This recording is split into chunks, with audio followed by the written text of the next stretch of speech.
body conditioning. Like, for instance, there are certain conditions your body needs to be in. Therefore, what are you doing? You know, if you're going to be a bodybuilder, there's no shortcut.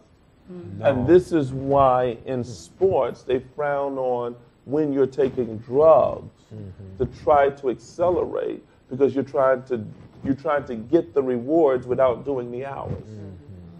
And when you do that, it has side effects. That's right. A violation. It's a violation because on the side, I got to affect you because you didn't do it through the due process. Prophet Thompson, what you want to say about this? You know, Master Prophet, that's indeed the violation of the natural process. Because, you know, 1, 2, 3 steps in music, you don't skip it. You play it based on note. In life, when you start to skip the steps that brings the muscles to being, then when that effects that came from the outside and makes its journey and is no longer effective, it must break you down. Wow. When you skip the steps, then, Prophet Thompson, then it's throwing you into straining. Oh, straining, Master Prophet. And a lot of our athletes are showing you that, you know, this is in record, you know, like Lyle Alzado did it for years. But then when he came to the ultimate part of his career and thing was over, suddenly that breakdown started to affect all the other organs and things. The next thing you know, extinct. Why? Because if you take shortcut, then you cut yourself short. Ooh, Right. that's good. Yes, Prophetess Cynthia. Yes. What you want to say about this? Because these are some powerful truths, and I hope the people in our streaming audience is having some real respect, even in their Christian experience. Are you really truly a disciple, and have you begun to walk in hours of discipleship? Yes. Yes, you know, Master Prophet was even thinking about, you know, diets, because to do things properly, you really have to put the time in. There's a process for everything. And, you know, sometimes people will do a diet and they'll do maybe pills, or they'll do something that really is not like the changing of your, you know, your eating habits over time, you know, exercising, and that takes time to do. And some people will look for the shortcuts. They'll do pills or other things like that, and there's side effects. They don't always have the lasting result that they want. There really is something to be said for really putting the time and the hours in and taking that slow, steady process of getting something done. The shortcuts, they don't pay off. Number one, it usually doesn't last, but it really doesn't bring you into excellence of whatever thing you were trying to accomplish. It doesn't bring you there when you do the shortcuts and you don't do it the right way. Wow, this is powerful. Now, I want to take this even further, is that, you know, when we did martial arts, you learn how to never give up. Yes. That's all conditioning. Yes. You learn endurance. Yes. Yes. You learn to get an attitude of never give up. Yes. You also learn concentration. Also, you learn endurance, or the ability to go past my preconceived limits. I remember there was times when I would be working, I'd be tired, exhausted, and our Grand Master, Sensei Ron Duncan, would push us beyond that limit. That we didn't even know that we had energy beyond that exhaustion. And it's almost like it was sitting there in reserve. And some of you being here with the Master Prophet will be challenged to give beyond your limits, almost to the place where you have exhausted everything. Why? Because now you begin to find that there's a whole pool of reserves that are untapped energies that has been sitting. You says, I've done everything I can do, but give yet another 1,000. Do another 5,000. Do another 10,000. But Master Prophet, I have already given out, but there is still something else for you to give. And it is in that moment that you start operating in the mastery of giving or the mastery of supply. Because giving is not complete until receiving come into play. Ooh, Jesus. Because Wow it's and a wow. cycle, and it's a never-ending Mm. cycle Never. of increase and enjoyment. Yes. And Master Prophet, I was thinking about what you were saying about the practicing. Wouldn't that, that would be, you would be operating in the principle of sowing and reaping?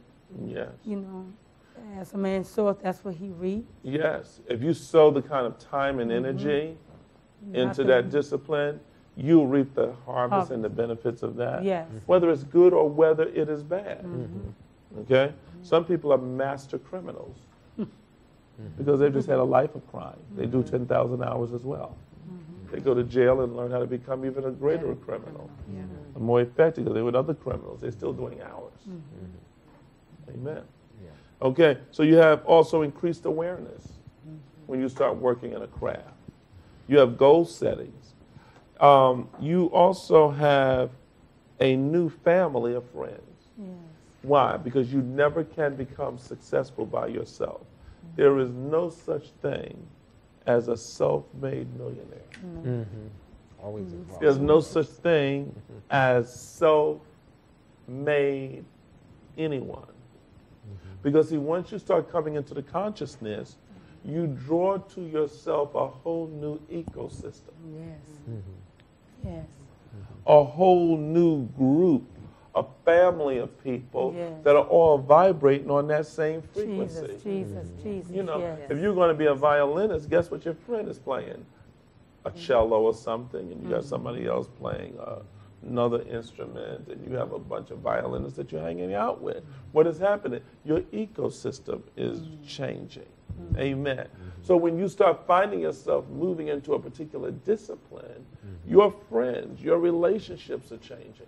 That's why you got to understand that.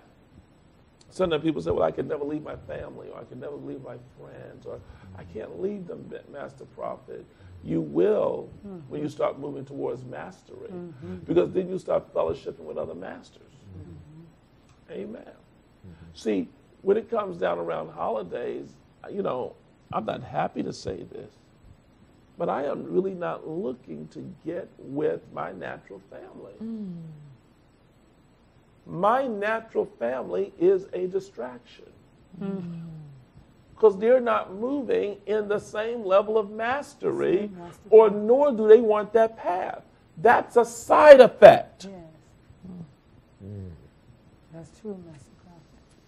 So I find myself wanting to be around spiritual individuals. See, and this is what Jesus was saying when they said to Jesus, Jesus, your mother and your brothers and sisters is here. He says, who is my mother? So he created a new ecosystem. Who is my father? But they that do the will of my father. See, the will of my father is my only relationship. So you will change as you are moving towards mastery. What else it does? It creates emotional balance. When you start moving into mastery, Yes. it creates emotional balance. Yes. Some people look and say, how come you're not letting that bother you? Like, for instance, people have come in and out of my life. People say, don't that bother you?